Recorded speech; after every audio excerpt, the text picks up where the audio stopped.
What's going on, guys? Today I'm going to be ranking in order from weakest to strongest what I think the Grand Fleet's commanders currently are standing at. Now, since a lot of my videos recently, which are kind of similar to this in some way, like to me ranking certain people, like the Supernova video and the ranking the Straw Hats video, have been getting pretty popular, a lot of people have been getting very upset by these, okay? Maybe the Straw Hat one I can kind of see to an extent because we do have a decent amount of information on most of them.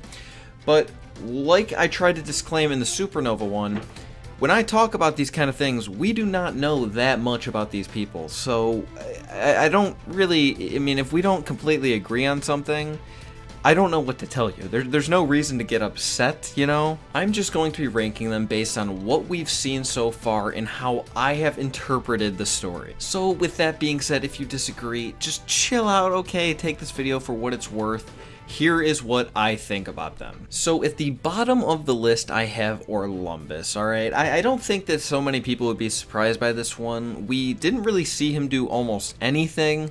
Pretty much the best thing that I saw out of him, the most interesting thing at least, was when he seemed to somehow command Dofi's subordinates, like the complete fodder people, don't even know what they were doing there, to like stand at attention, and then he was able to use another one as a bowling ball, right, to knock them down. I mean, that's all we really got to see. The most interesting part, the thing that would make him more powerful than anything in that, is that he was able to somehow make them actually line up. I don't know if this is a Devil Fruit ability or something.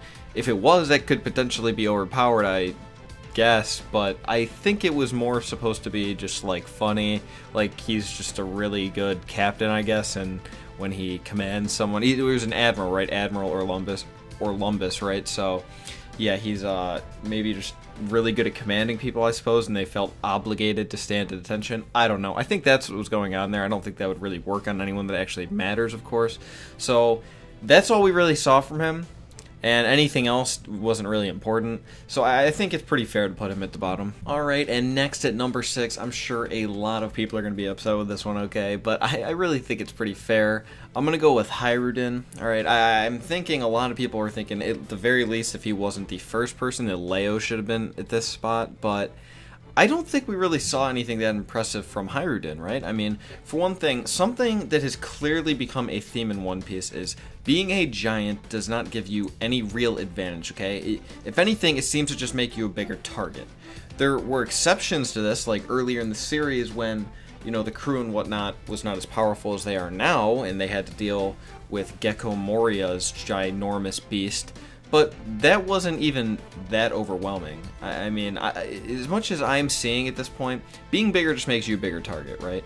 Like, it seems like they have a very hard time hitting people of normal size because they're so big and they're so small in comparison. It's like, you know, trying to attack a mouse for us, and there doesn't really seem to be that many benefits. They're obviously going to be a lot stronger, but at the same time, I mean, just with how Luffy was able to pretty much one-shot Hyrudin, they just don't seem to be that powerful to me. I mean, Whitebeard completely destroyed one too. We are all aware of that. That, of course, is Whitebeard, so that's different, and he's kind of giant himself. But not the point, right? I just don't really see him being that powerful. I mean, the fight that he had against the fat guy, one of Dofi's executives, he did end up winning, I suppose, but for one thing, the guy severely underestimated him, and I don't think he was I think his name is Mockfeist, right? Yeah, Mockfeist.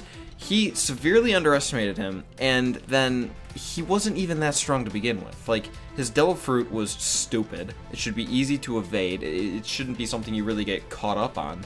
But he had a really hard time dealing with it, and he only was able to, like, miraculously defeat him. So I think it's a pretty fair placement. Alright, and at number 5, I have Leo. Okay, now this is one people are probably going to be pretty upset with because, well, he's small, you know? His Devil Fruit doesn't seem to be completely ideal for combat, although I'm not sure if that's the case, right? I have a feeling that there's a lot more to it. I mean, I don't really know how hard it would be to break out of these. For all I know, it could be impossible, but my understanding is he could stitch anybody or anything to something else that is, you know, preferably unmovable, like the ground, and they're just fucked, right? Now, of course, it's not going to be just as simple as, oh, he just does it. You know, it would be difficult to actually perform the sewing action, but if it could be done, I mean, if he was using it with like a lot of other people, you know, it's not just a 1v1, I could see it being very powerful. Plus, just, you know, without even his Devil Fruit, as far as we've seen, the Tontatas are actually extremely powerful, right? I mean, despite their very small size, even Zoro was slightly taken aback by how powerful the girl one was, just a random, like, messenger or something. Didn't even have any combat abilities, where this guy is supposed to be the leader of, like, the Tontatan military, or at least his branch of it, however that worked. I think he was, like, the commander, though. He was, like, looked at as the best one. So, I do think he's pretty powerful. I think even in a one-on-one battle, he'd be pretty decent. We've seen him do interesting things with his Devil Fruit. He could probably even do a lot more than what we've seen, so I think this is a pretty fair placement. And at number 4, I have IDEO, or we didn't get to see too much of this guy, but I think that he has some cool stuff going on. I don't really understand how it works, when he punches stuff, it explodes, but that doesn't seem bad, right? That it seems to do a considerable amount of damage, and most importantly, the reason that I am putting him here, and I really don't know about this guy. We have not seen much from him at all, and he, for all I know, he could be the weakest, or the strongest. No, he's not going to be the strongest. No way. There's some actually decently strong people in the Grand Fleet.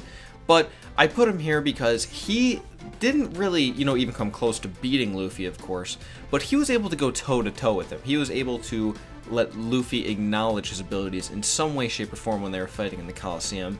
And again, you know, the explosive thing is pretty cool. I think that that would be very effective on anyone who isn't, you know, decently strong. Like, he probably could even destroy Lumbus with that, right? Like, I feel like that'd be an easy win for him.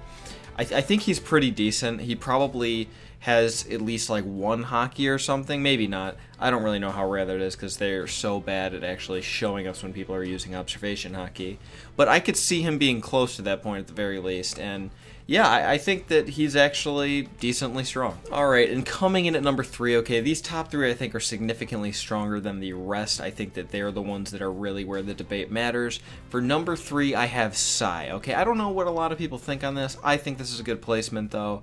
I think the other two are way more powerful, so I think Sai is much above the others because, for one thing, you know, he is the one that's supposed to be, like, the next Chinjiao. And while I don't think Chinjiao was crazy or anything, he, for one thing, for whatever reason, does have Conqueror's Haki. And his battle with Luffy was, like, super dramatic, right? Like, you think IDEO gave Luffy a decent fight. Not really. Chinjiao was worth something. I mean, Luffy completely destroyed him. Like, he could win any day, you know, pretty much no difficulty. But there was something going on there, right? It was a decent fight. It was worth seeing. And this guy might actually be even more powerful than Chinjiao. I think he is. I think that that's what was being implied when Chinjiao was like, oh yeah, you've definitely become a leader. Looks like you're ready to take on this position. I think he was saying like, yeah, you've surpassed me. So I think he's pretty good because of that. I don't know if he's going to have Conqueror's Haki or anything. I'm sure he has the other two. But yeah, I think he is decently powerful. I hope that we do get to see a lot more of him in the future because I think he's pretty cool. Maybe he'll even be able to use Baby 5 in some kind of way, right? Because that's going on. So yeah, I think this is more than a fair placement of Sai. And coming in at number 2, I have Cabbage. Alright, I bet a lot of people are really upset about this. I bet a lot of people think he is the strongest. I believe he's actually the number 1 division commander, right? So you could assume that that means he's the strongest, but I don't think that's the case. First of all, when I talk about how strong Cabbage is, I don't really factor in Hakuba that much, and if I do, it's more for 1v1 situations, right? And it's already been shown that at least versus Bartolomeo, he couldn't do anything, because Bartolomeo's Devil Fruit is so overpowered. But I think, you know, he definitely does deserve the spot of number 2. I think he is for sure stronger than Sai.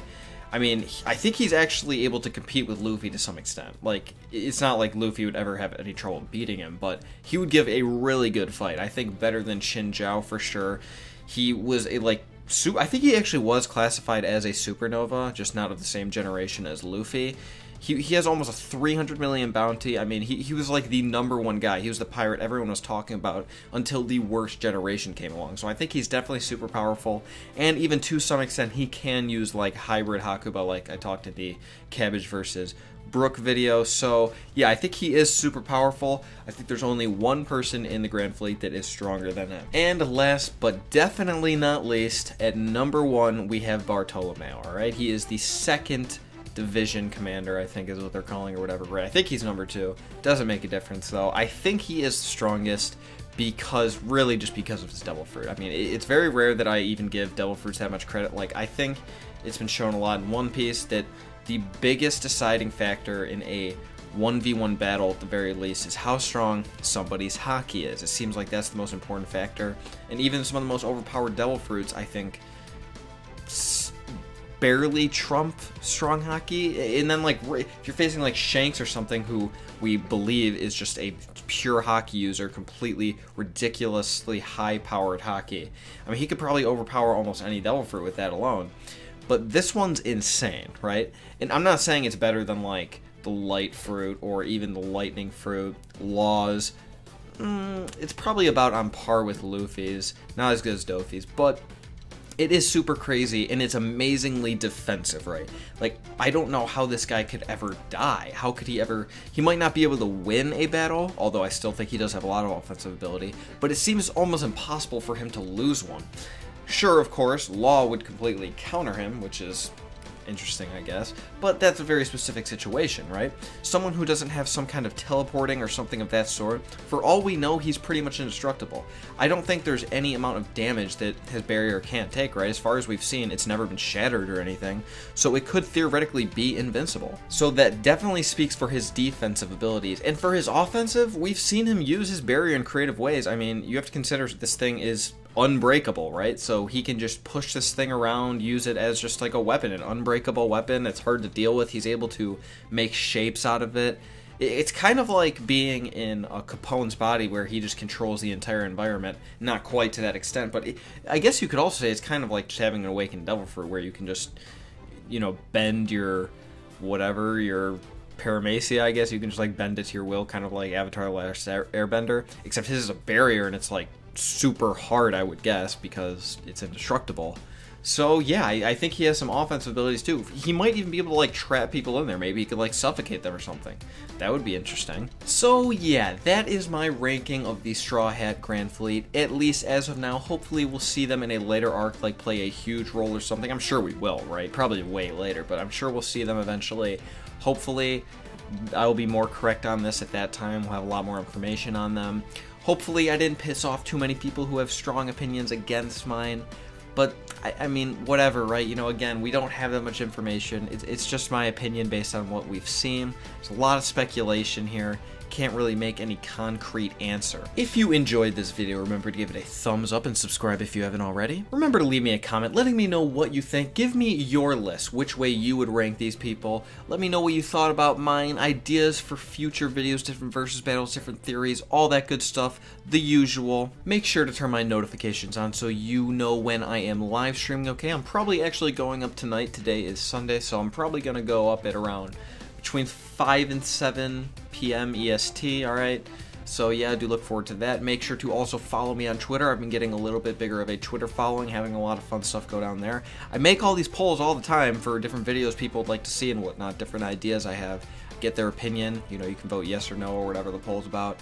Definitely would like to see more people on there. With that all being said, I hope you guys have an excellent day, an excellent rest of your weekend, and I'll talk to you guys on Wednesday.